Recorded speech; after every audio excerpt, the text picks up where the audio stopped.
I thought I knew my grandmother Eleanor Whitman better than anyone. We spent every summer together at her sprawling estate in Connecticut, where she taught me to paint watercolors on the wraparound porch and shared stories about our family's history over afternoon tea. When she passed away at 93, I was devastated but not surprised. What did surprise me was sitting in that mahogany-paneled law office 3 weeks later, listening to her will being read and hearing every name except mine. I'd love to know which corner of the globe you're watching from. And if this story speaks to you, make sure to subscribe. Tomorrow's video is one you absolutely can't miss. The law office of Pemberton, Hayes & Associates felt like stepping back in time. Dark wood everywhere, leather-bound books lining the walls, and that particular smell of old paper and furniture polish that reminded me of Grandma Eleanor's library. I arrived 15 minutes early, my hands shaking slightly as I signed in at the reception desk. The secretary, a woman with silver hair pulled back in a severe bun, barely looked up as she directed me to conference room B. I was the first one there, which gave me time to study the room and try to calm my nerves. A massive table dominated the space, surrounded by 12 high-backed chairs. Oil paintings of stern-looking men in suits stared down from the walls, probably the founding partners from decades past. I chose a seat near the middle, smoothing down my black dress and checking my phone for the third time in 5 minutes. The door opened and my cousin Bradley walked in, followed closely by his wife Sarah. Bradley had always been Grandma Eleanor's golden boy, the successful investment banker who visited every Christmas with expensive gifts and stories about his latest business deals. He nodded at me with that practiced smile he used at family gatherings, the one that never quite reached his eyes. "Alexa, good to see you," he said, taking a seat across from me, though I wish it were under better circumstances. Sarah offered a sympathetic smile before settling beside her husband. She immediately pulled out her phone and began typing, probably handling some urgent matter for her interior design business. I'd always found Sarah pleasant enough, but we'd never been close. She was part of Bradley's world of country clubs and charity galas, a world that had never quite felt like home to me. My Aunt Patricia arrived next, her presence filling the room even before she spoke. She'd been the executor of Grandma Eleanor's estate, a role that seemed to have aged her considerably over the past few weeks. Patricia had always been the practical one in the family, the one who handled details and made sure things got done. She was also the one who'd been most vocal about my unconventional life choices over the years. "Everyone's here except Marcus," Patricia announced, checking her watch. "He should be along shortly." Marcus was Patricia's son, 2 years younger than me, but somehow always treated as the more responsible one. While I'd struggled through art school and bounced between various creative jobs, Marcus had gone straight into corporate law and was already making senior associate at his firm. He'd been polite but distant since Grandma Eleanor's funeral, and I suspected he viewed this whole process as a necessary inconvenience. The door opened again, and Marcus hurried in, apologizing for running late. He'd clearly come straight from his office, still wearing a perfectly pressed navy suit, and carrying a leather briefcase that probably cost more than my monthly rent. He took the seat next to his mother, and immediately began whispering something to her about a client meeting that had run over. Finally, at exactly 2 o'clock, the lawyer entered. Harrison Pemberton was exactly what I'd expected from his voice on the phone, probably in his late 60s, with perfectly groomed gray hair and a suit that screamed old money. He moved with the measured pace of someone who'd conducted thousands of these meetings, carrying a thick manila folder and what appeared to be several sealed envelopes. "Good afternoon, everyone," he said, settling into the chair at the head of the table. "Thank you all for being here today. I know this is a difficult time, but we'll get through the reading of Mrs. Whitman's will as efficiently as possible." He opened the folder and pulled out several pages of legal documents. The silence in the room was heavy, broken only by the soft tick of an antique clock on the wall and Sarah's occasional typing. I found myself studying everyone's faces, trying to read their expressions. Patricia looked stoic. Marcus appeared focused and professional, while Bradley kept glancing at his Rolex. "Before we begin," Pemberton continued, "I want to mention that Mrs. Whitman was very specific about certain aspects of her will. She met with me several times over the past 2 years to ensure everything was exactly as she wanted it. That surprised me. I'd had no idea Grandma Eleanor had been revising her will so recently. In fact, the last time we'd talked about such matters was years ago, when she'd casually mentioned that everything would be taken care of, and that I shouldn't worry about such things.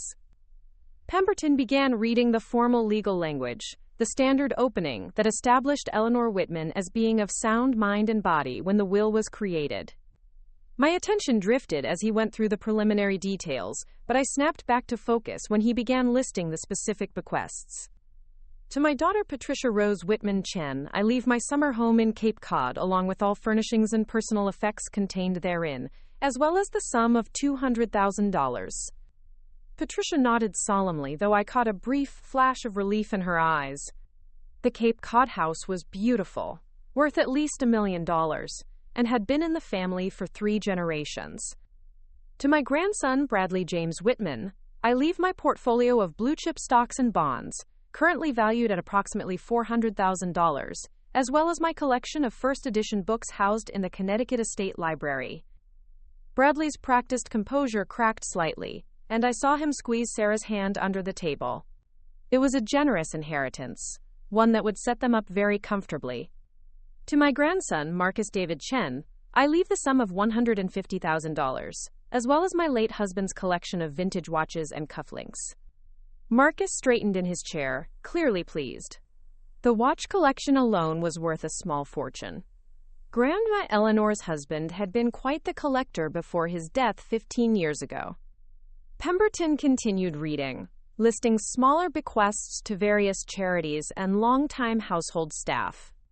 My grandmother had been thorough, remembering everyone from her housekeeper Maria to the young man who'd maintained her gardens for the past decade. It was typical of her thoughtfulness, the way she'd always noticed and appreciated the people who made her life easier.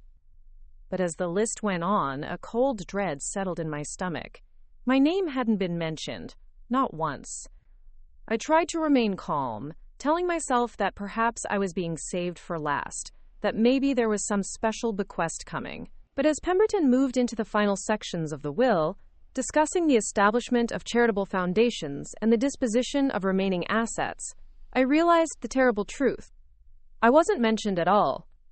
The woman who had spent countless hours teaching me to see the world through an artist's eyes, who had encouraged my creativity when my own parents had wanted me to choose something more practical, who had told me just last Christmas that I was the light of her life, she had left me nothing.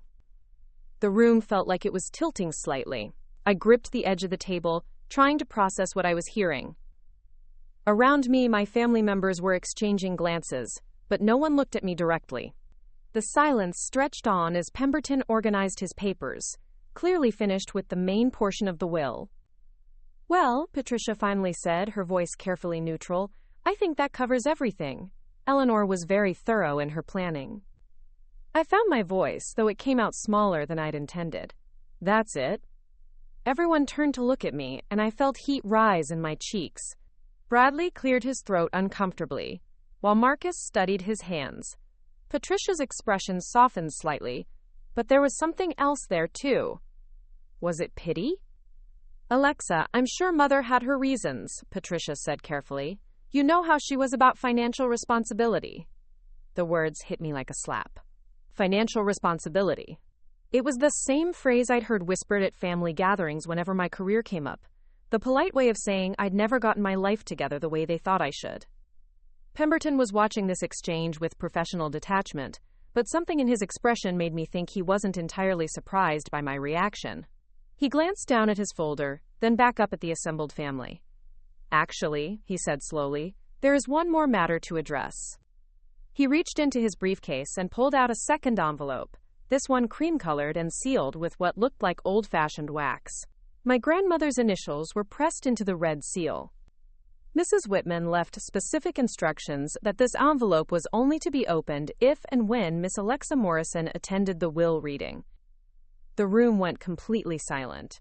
I stared at the envelope, my heart hammering so loud I was sure everyone could hear it. Patricia frowned, while Bradley and Marcus exchanged confused glances. "She attended," Patricia said, her voice sharp. "Obviously." Pemberton nodded and carefully broke the wax seal. Inside was a single sheet of paper written in my grandmother's distinctive handwriting, along with what appeared to be a smaller sealed envelope. He cleared his throat and began to read. Pemberton's voice filled the silent room as he read from my grandmother's handwritten letter. My dearest Alexa, if you are hearing this, it means you came to the will reading despite what I suspect has been a very confusing and hurtful experience.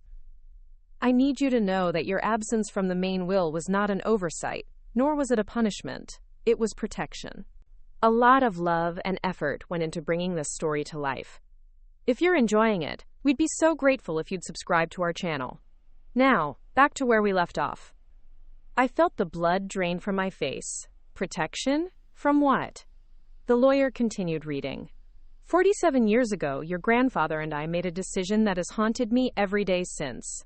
We thought we were doing the right thing, but time has a way of revealing our mistakes. The truth I'm about to share will change everything you thought you knew about our family, and I pray you can forgive an old woman's cowardice in waiting so long to tell you. Bradley shifted uncomfortably in his seat. What is she talking about? Pemberton held up a hand, indicating there was more. The envelope you will receive contains documents that prove something I should have told you years ago. Your mother, Rebecca, was not my biological daughter. The words seemed to echo in the mahogany-paneled room. Patricia gasped audibly, her hand flying to her mouth. Marcus dropped his pen, the small clatter unnaturally loud in the shocked silence. Sarah stopped typing and looked up from her phone for the first time since arriving. That's impossible, Patricia whispered. Rebecca was my sister. We grew up together. But Pemberton wasn't finished reading. Rebecca was adopted when she was 3 years old. Your grandfather and I had been trying to have children for 8 years with no success. When the private adoption agency contacted us about a little girl whose mother had died in a car accident, we thought it was a miracle. The father was unknown and there were no other relatives willing to take her in. I stared at the lawyer, trying to process what this meant. My mother had been adopted, but that would make I wasn't actually related to any of these people by blood. We never told Rebecca the truth, the letter continued. She was so young when she came to us, and she adapted so beautifully to being our daughter. As the years passed, it became easier to let everyone believe she had always been ours. Even Patricia, who was born 2 years later, grew up thinking Rebecca was her biological sister. Patricia looked like she'd been struck by lightning. Her face had gone completely white, and she was gripping the edge of the table so hard her knuckles were bloodless. Mother never said anything. Not once. Not even when Rebecca died. Quote, the mention of my mother's death 8 years ago sent a fresh wave of grief through me. She'd been killed by a drunk driver on her way home from work, and Grandma Eleanor had been my rock during those terrible months afterward. Now I was learning that even that relationship hadn't been what I thought it was. Pemberton turned the page and continued. The documents in the sealed envelope include Rebecca's original birth certificate, the adoption papers, and something else I've kept hidden all these years. 3 months ago, a private investigator contacted me. He'd been hired by someone searching for Rebecca, someone who had been looking for her for over 40 years.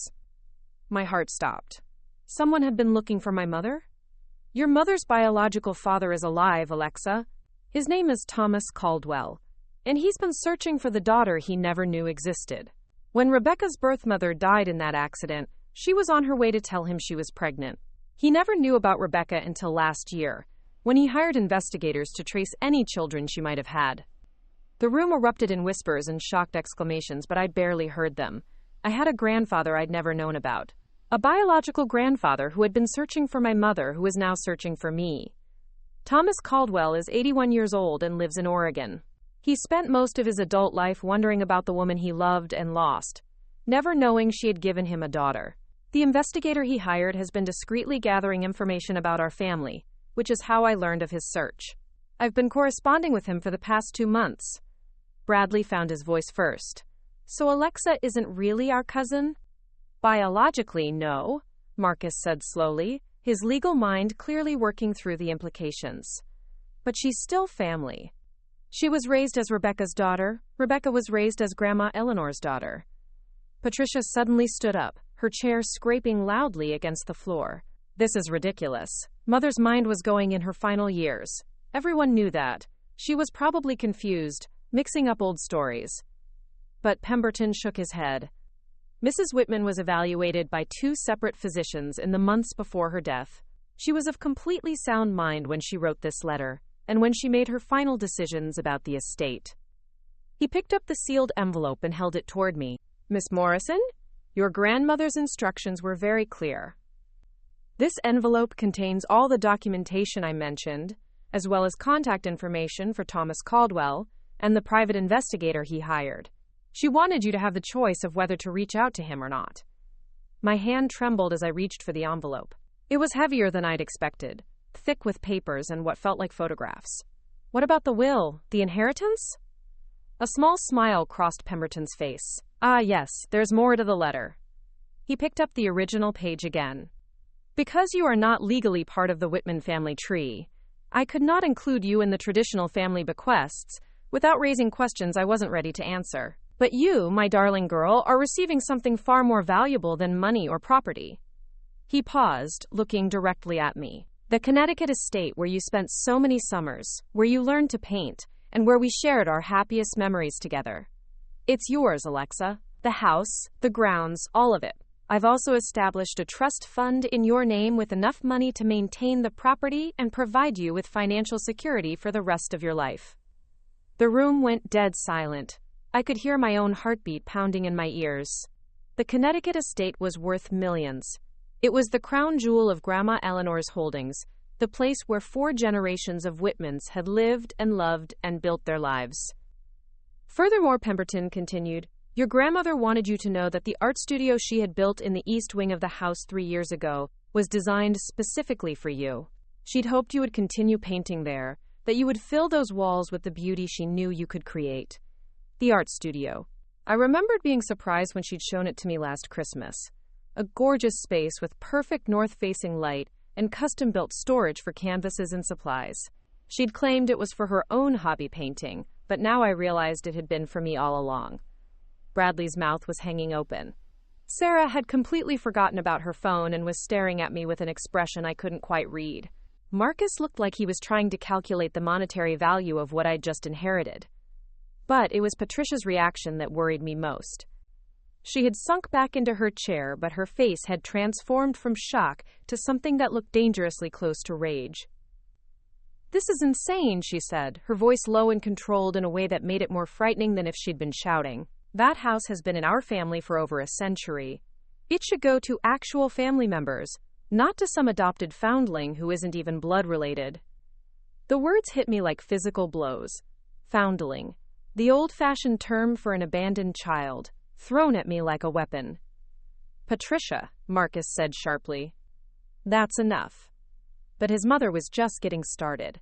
Don't you see what this means? She's been manipulating Mother for years, probably planning this whole thing, playing the poor struggling artist, making Mother feel sorry for her, all so she could steal our inheritance. That's not true, I managed to say, though my voice sounded weak even to my own ears. Isn't it?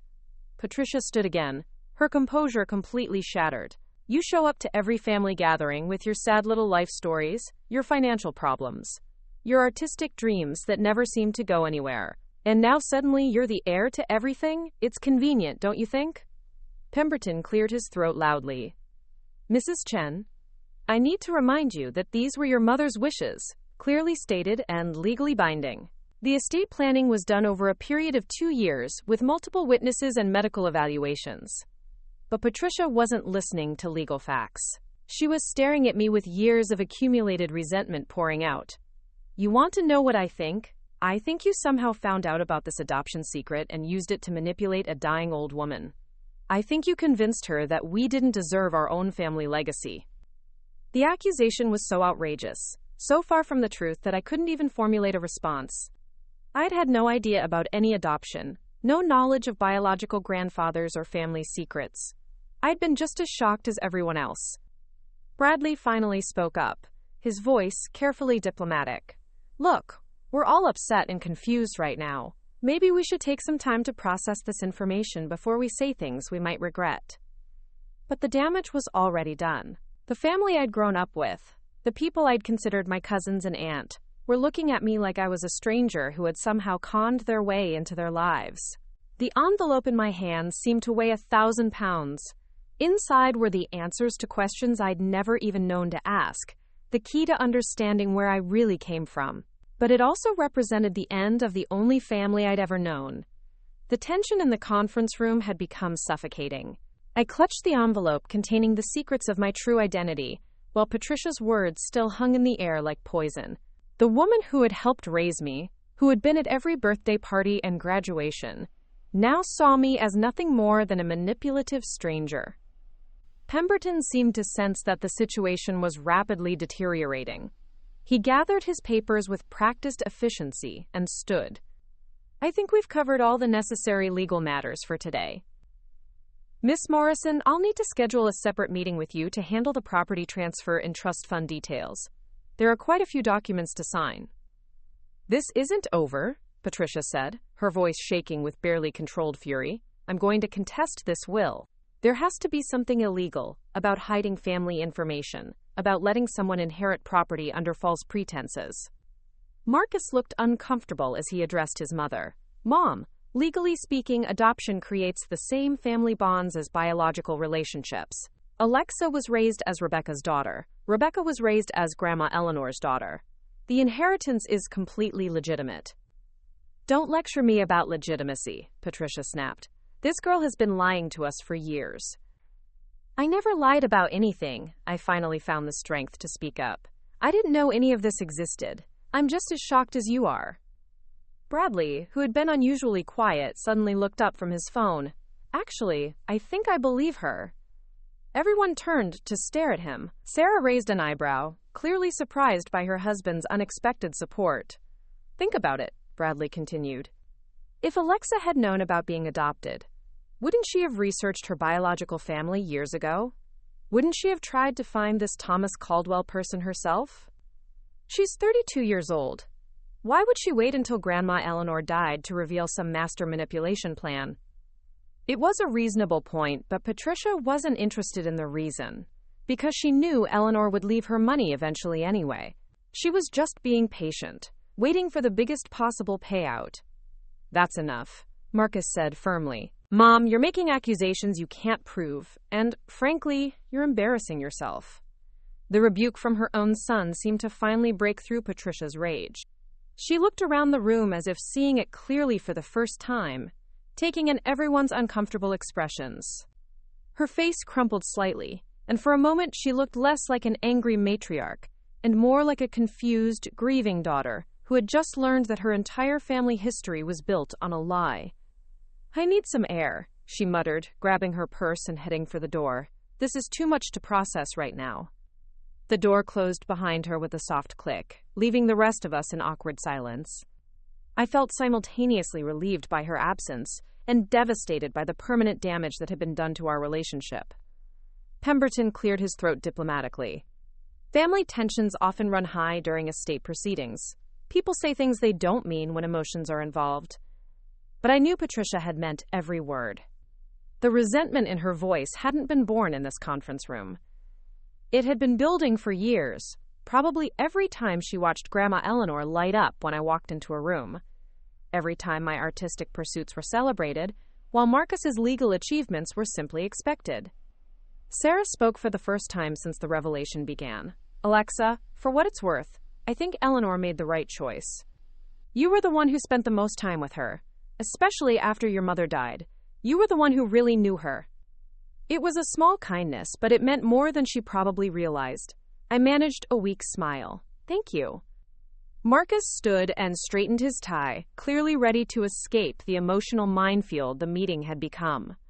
I should probably go find Mom, make sure she gets home safely. This has been a lot for all of us. He paused at the door and looked back at me.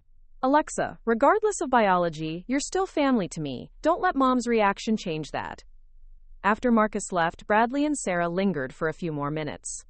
Bradley seemed genuinely curious about the situation, rather than hostile.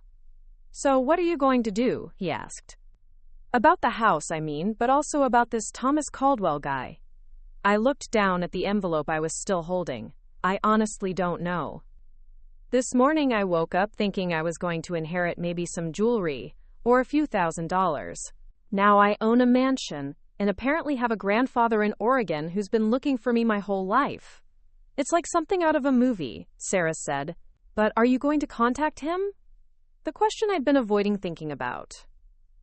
Thomas Caldwell was 81 years old, and had spent decades searching for the daughter he never knew existed. Finding me might be the answer to a lifetime of wondering, or it might be a disappointment he wasn't prepared for. I think I need to process all of this first, I said. Learn about my mother's real story, and understand what happened all those years ago. Pemberton, who had been patiently waiting for the family drama to resolve, finally approached me directly. Miss Morrison, would you like to schedule our follow-up meeting for next week? There are several time-sensitive matters regarding the property transfer that we should address promptly. The practical implications were starting to sink in. I currently lived in a cramped studio apartment in Brooklyn, barely making ends meet with freelance graphic design work and the occasional art commission. The Connecticut estate had 12 bedrooms, formal gardens, and probably cost more to heat each month than I made in 6 months. What exactly does maintaining a property like that involve? I asked. Well, there's the full-time groundskeeping staff, 3 people currently. The housekeeper comes twice a week. There are regular maintenance contracts for the pool, the security system, and the HVAC units. Property taxes, insurance, utilities. He pulled out a calculator and did some quick math. Roughly $35,000 per month in carrying costs. My stomach dropped. Even with a trust fund, those numbers seemed astronomical. And if I wanted to sell it? That's certainly an option, though I should mention that your grandmother included a clause requesting that you keep the property in the family for at least 5 years before making that decision. It wasn't a legal requirement, just a personal request. Of course she had. Even from beyond the grave, Grandma Eleanor was still trying to guide my choices, still believing she knew what was best for me. Bradley and Sarah exchanged glances. Listen, Bradley said, I know things got heated in here, but if you need any advice about managing that kind of money or property, I'm happy to help. No strings attached. Quote. It was an unexpectedly generous offer, especially considering that my inheritance meant less money for everyone else. Why would you do that? He shrugged. Because Grandma Eleanor loved you, and she obviously thought you deserved this. Maybe she saw something in you that the rest of us missed. After they left, I found myself alone in the conference room with Pemberton, who was organizing documents and preparing to leave. The silence felt different now, less charged with family drama, but heavy with the weight of decisions I wasn't ready to make. Can I ask you something? I said. Did you know my grandmother well? Pemberton paused in his packing. I handled her legal affairs for 15 years. She was one of the most thoughtful clients I've ever worked with. She never made impulsive decisions, never acted without careful consideration. So you think she really meant for this to happen, the whole elaborate setup with the sealed envelope and the family secrets? He smiled slightly. Miss Morrison, your grandmother spent 2 years planning this exact scenario. She knew exactly how each family member would react, and she prepared for every contingency. The letter you heard today was actually the 3rd version she wrote. She kept refining it until she felt it conveyed exactly what she wanted to say. That was so typically Grandma Eleanor. She had always been a planner, someone who thought 3 steps ahead and considered every possible outcome. She also left you this, Pemberton said, pulling a small wrapped package from his briefcase, with instructions that you should open it when you were alone. The package was about the size of a jewelry box, wrapped in the same cream-colored paper as the envelope. My name was written on top in Grandma Eleanor's careful script. Thank you, I said, accepting the package, for everything. I know this couldn't have been easy to orchestrate. It's what she wanted, he said simply.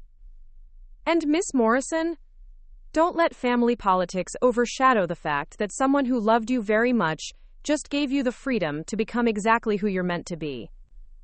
After he left, I sat alone in the empty conference room, surrounded by oil paintings of long-dead lawyers and the lingering scent of old leather and furniture polish.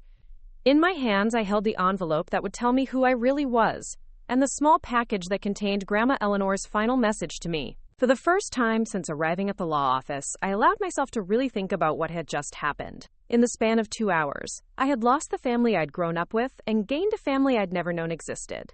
I had gone from worrying about next month's rent to owning one of the most valuable properties in Connecticut. But more than that, I had learned that the woman who raised me had spent years carrying the weight of family secrets, and that she had loved me enough to ensure I would never have to struggle the way she had seen me struggle. The question now was what I was going to do with this incredible, overwhelming gift. I drove back to my Brooklyn apartment in a daze, the sealed envelope and mysterious package sitting on my passenger seat like unexploded bombs. The familiar streets of my neighborhood looked different somehow, as if I was seeing them through new eyes. The bodega where I bought my morning coffee, the laundromat where I spent Sunday afternoons, the tiny art supply store where I stretched every dollar. All of it felt like remnants of someone else's life. My studio apartment had never felt smaller than it did that evening. 400 square feet of cramped living space, with my easel wedged between the kitchenette and my fold-out couch, canvases stacked against every available wall. I set the envelope and package on my tiny dining table and stared at them for a long time, afraid of what I might find inside. The package was smaller and less intimidating, so I opened it first. Inside was a vintage jewelry box made of polished rosewood, the kind with tiny compartments and a mirror that popped up when you lifted the lid. But when I opened it, instead of jewelry, I found a collection of photographs I'd never seen before. The first photo made me gasp. It was my mother as a young child, maybe 4 or 5 years old, standing between Grandma Eleanor and Grandpa Harold in front of the Connecticut house. But what struck me wasn't the familiar faces. It was my mother's expression.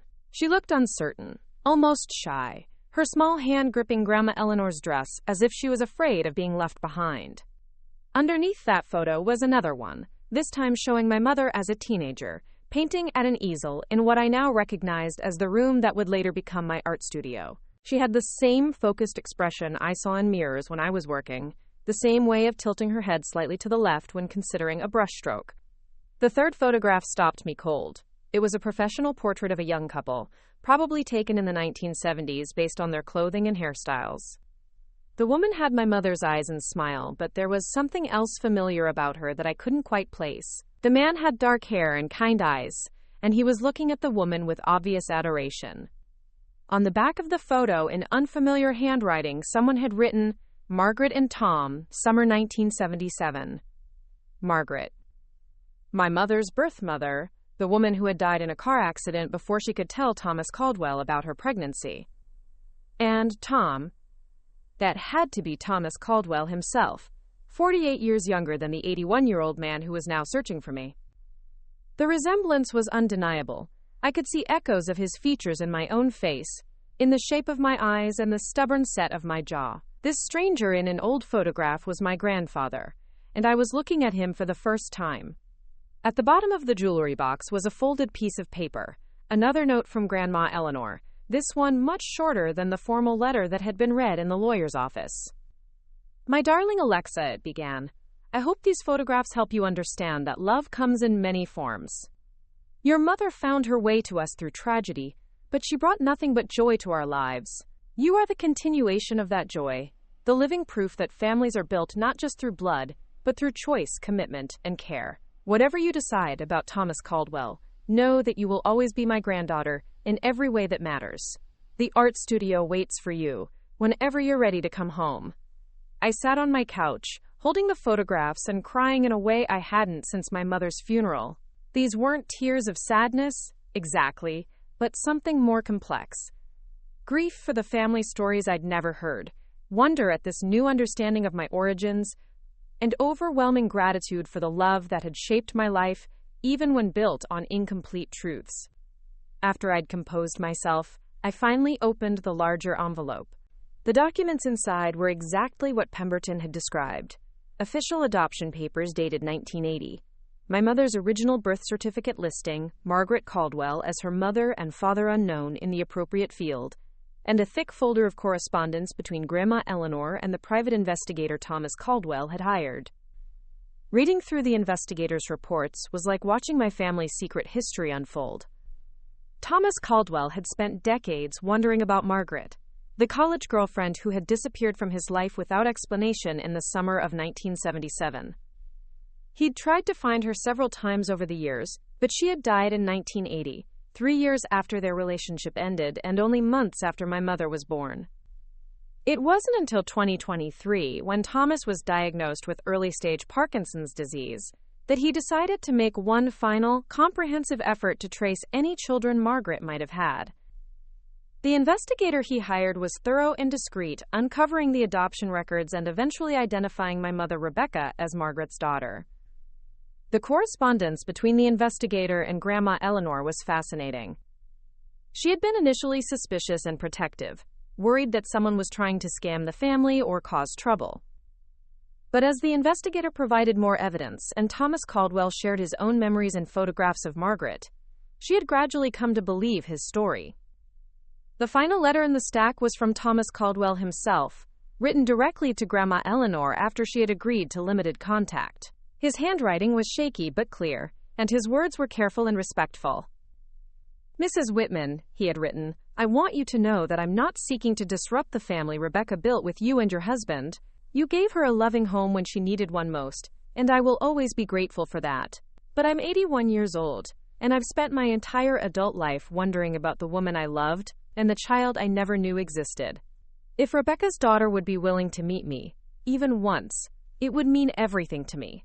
If not, I understand completely. Some doors are better left closed." At the bottom of the stack was a current address in Portland, Oregon, along with a phone number and email address.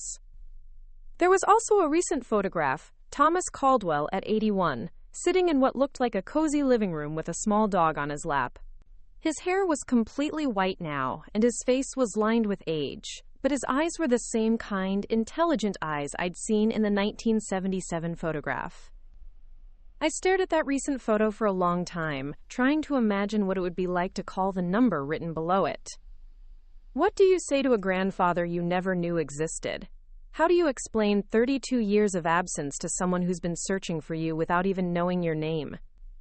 My phone buzzed with a text message, interrupting my thoughts. It was from Bradley. "Hey, just wanted to check in. I know today was intense. Sarah and I are here, if you need to talk through any of this." It was a small gesture, but it reminded me that not all of my family relationships had been destroyed by the day's revelations. I texted back, "Thanks. Still processing everything. Can I ask you something? Did you ever suspect Mom was adopted?" His response came quickly, "Never, but looking back, there were little things. She and Aunt Patricia looked nothing alike, and she never talked much about her early childhood. I always thought she was just a private person." That was true. My mother had rarely shared stories about her life before age 10, and when pressed, she would change the subject or give vague answers about not remembering much from when she was very young. I had always assumed it was because her childhood had been unremarkable, but now I realized it was because those early memories were of a different family, a different life that she had been told to keep secret. My phone rang, startling me out of my thoughts. The caller ID showed my best friend Jessica's number. "I've been worried about you all day," she said without preamble. "How did the will reading go? Please tell me your family didn't completely lose their minds over money." I laughed, though it came out a little hysterical. "Oh, Jess, you have no idea. That bad? Try this on for size. I inherited a multi-million-dollar estate, found out my mom was adopted, and I'm not actually related to most of my family, and apparently I have a biological grandfather in Oregon who's been searching for me my whole life." Silence on the other end of the line. "Then I'm coming over. Don't move. Don't make any major life decisions. Don't call any mysterious grandfathers. I'm bringing wine and Chinese food, and you're going to tell me everything." Jessica had been my anchor through every major life crisis since college. She was practical where I was dreamy, organized where I was scattered, and fiercely loyal in a way that made her the sister I'd never had. If anyone could help me figure out what to do next, it was her. While I waited for her to arrive, I found myself looking around my tiny apartment with new eyes. The paintings I'd created over the years, stacked against the walls and propped on makeshift easels, suddenly seemed like artifacts from a previous life. The financial stress that had dominated my thoughts for years, the constant worry about rent and groceries and art supplies, had evaporated in the span of a single afternoon. But with that relief came a different kind of pressure. What was I supposed to do with a 12-bedroom house in Connecticut? How was I supposed to maintain a property that cost more each month than most people made in a year? And what obligation did I have to a grandfather who had spent decades searching for family he'd never known he'd lost? The photographs of Thomas Caldwell and Margaret were still spread across my coffee table, frozen moments from a love story that had been cut short by tragedy and circumstance. Somewhere in Oregon, an 81-year-old man was probably sitting by his phone, hoping that today might be the day he finally heard from the granddaughter he'd never met. The weight of that hope felt heavier than any inheritance. Jessica arrived 40 minutes later with enough Chinese takeout to feed a small army and 2 bottles of wine. She took one look at my tear-stained face and the photographs scattered across my coffee table, and immediately went into crisis management mode. "Okay," she said, setting the food on my kitchen counter and uncorking the first bottle of wine. "Start from the beginning and don't leave anything out." I told her everything while we ate lo mein straight from the containers. Jessica listened without interrupting, occasionally raising an eyebrow or making small sounds of disbelief, but letting me get the whole story out before asking questions. When I finished, she sat back against my couch cushions and shook her head slowly. "Alexa, this is insane, like completely crazy. You went to a will reading, expecting maybe some jewelry, and came home with a mansion and a secret family. I know it sounds unbelievable." "Unbelievable? It sounds like a soap opera." She picked up the photograph of Thomas Caldwell and Margaret, studying it carefully. "But look at this. You have his nose. Definitely. And something about the way he's smiling reminds me of you when you're really happy." I hadn't noticed that similarity, but now that she mentioned it, I could see it too. There was something about the corners of his eyes, the way they crinkled when he smiled, that I recognized from my own reflection. "So what are you going to do?" Jessica asked. "About all of it, I mean. The house, the money, the grandfather in Oregon." "I have no idea. This morning I was worried about paying my electric bill. Now I'm supposed to figure out how to manage a multi-million-dollar estate and decide whether to contact an 81-year-old man who's been searching for family he didn't know he had." Jessica refilled our wine glasses and considered this. "Well, let's break it down into manageable pieces. First, the house. Have you actually seen the trust fund documents? Do you know how much money we're talking about?" I pulled out the paperwork Pemberton had given me and spread it across the table. The trust fund documentation was thick and filled with legal language, but the bottom line was clear enough. Grandma Eleanor had established a fund worth approximately $3 million, designed to generate enough income to cover the estate's maintenance costs with plenty left over for my living expenses. "Holy shit," Jessica breathed, reading over my shoulder. "Alexa, this is life-changing money. You could quit freelancing, focus on your art full-time, never worry about rent or groceries again." It was true, but it felt surreal. I keep thinking I'm going to wake up and find out this was all some elaborate dream. Okay, but let's say it's real. Let's say tomorrow you drive up to Connecticut and walk into this house that's now yours. What would you want to do with it? I thought about the art studio Grandma Eleanor had built, the north-facing windows and custom storage she'd designed specifically with my work in mind. I thought about the gardens where I'd spent childhood summers, the library where she'd read to me on rainy afternoons, the wraparound porch where we'd painted watercolors together. "I think I'd want to live there," I said slowly, "at least part of the time. The studio space alone is worth more than anything I could ever afford to rent in the city."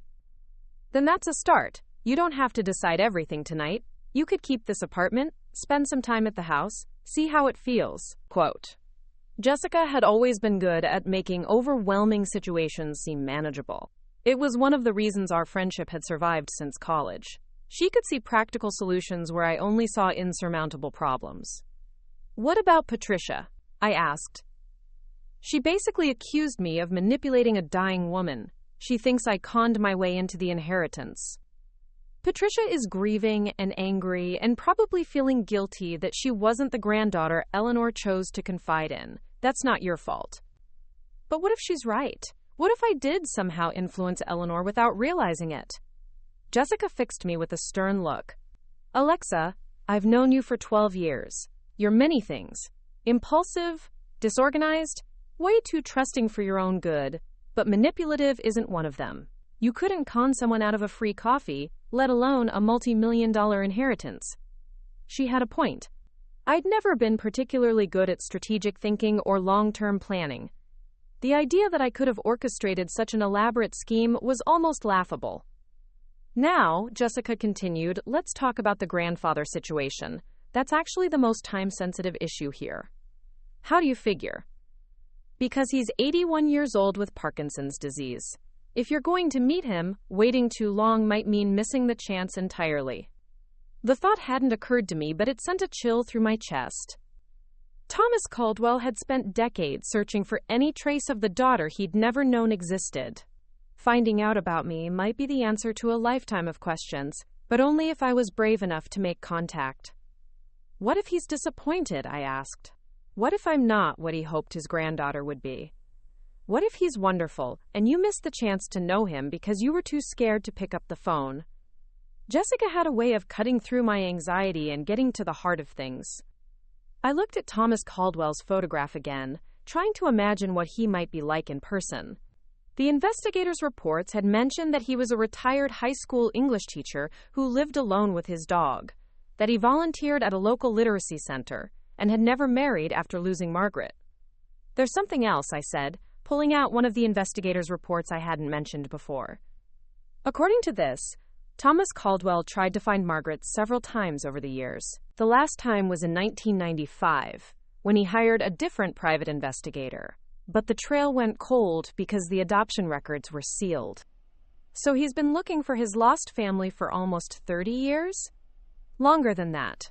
The report says he first tried to track her down in 1982, just 2 years after she died. Jessica was quiet for a moment, absorbing this information. Alexa, this man has spent more than half his life wondering about a woman he loved and the child he never knew she was carrying. Can you imagine carrying that kind of uncertainty for so long? I couldn't, really.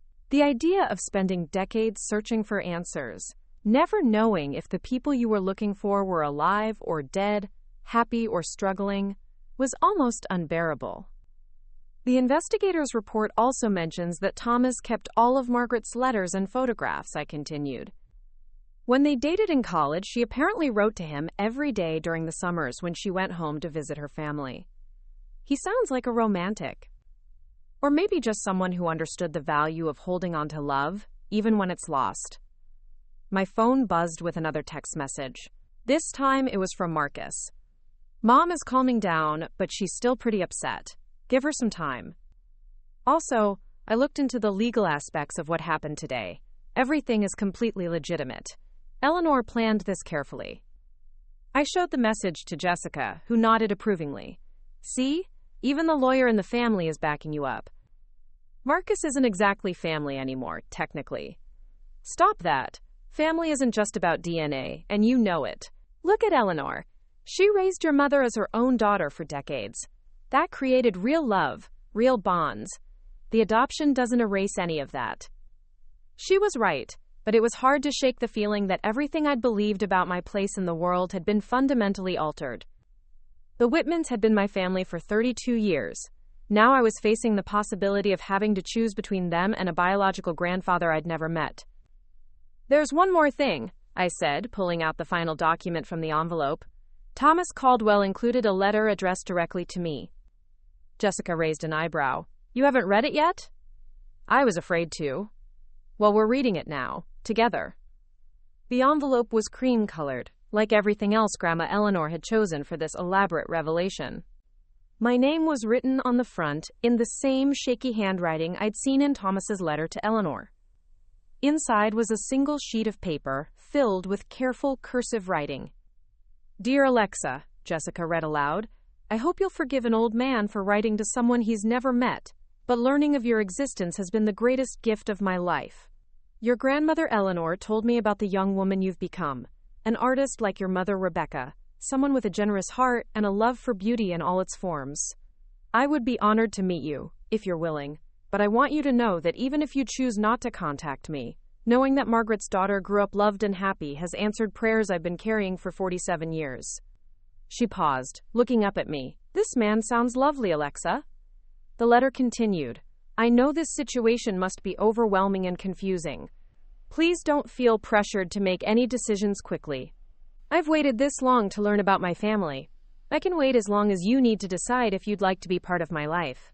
If you do choose to reach out, I promise to share everything I remember about your grandmother Margaret, including the stories she told me about wanting to be an artist herself. Perhaps we could honor her memory together. With all my hope and love, your grandfather Thomas.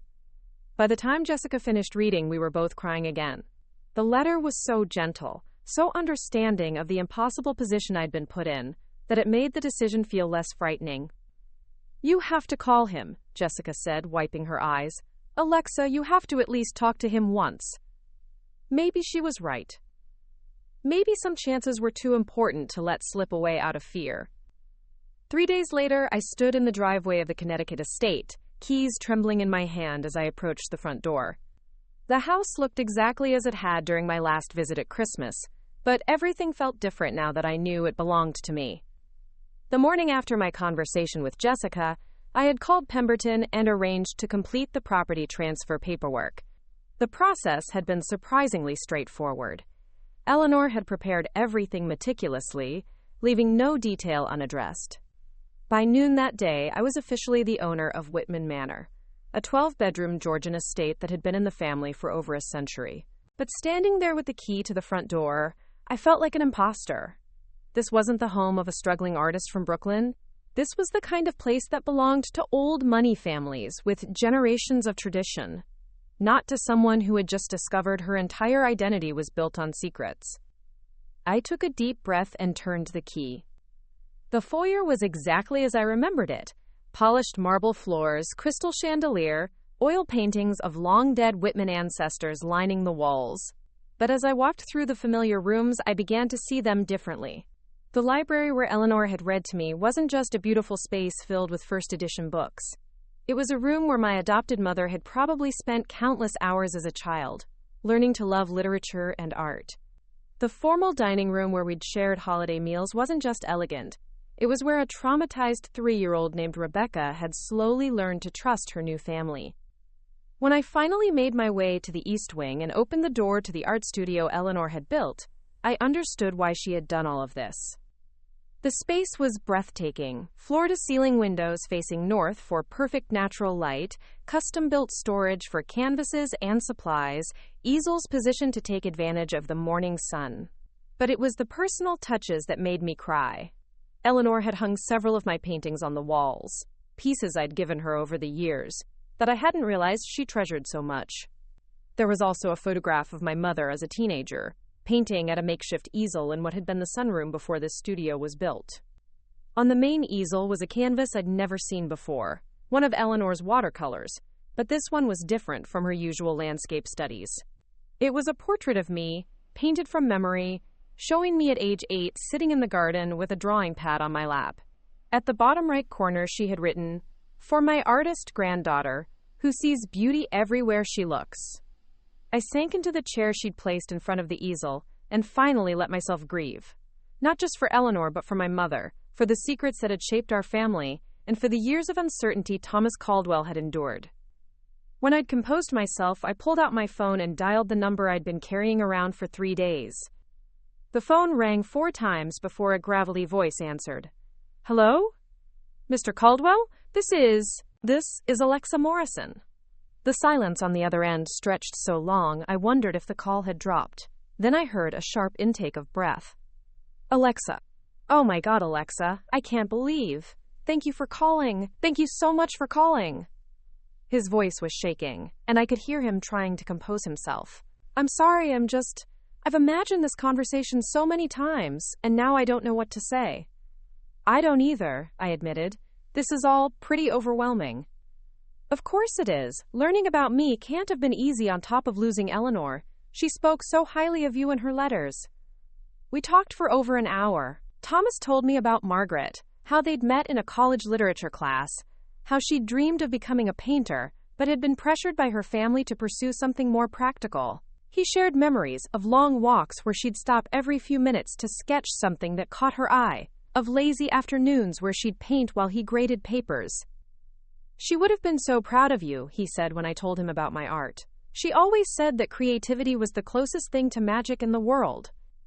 He also told me about the years of searching, the dead ends and false leads, the gradual acceptance that he might never know what had happened to the woman he'd loved. I never gave up hope entirely, he said, but I'd made peace with the uncertainty. Finding out about Rebecca, and then about you.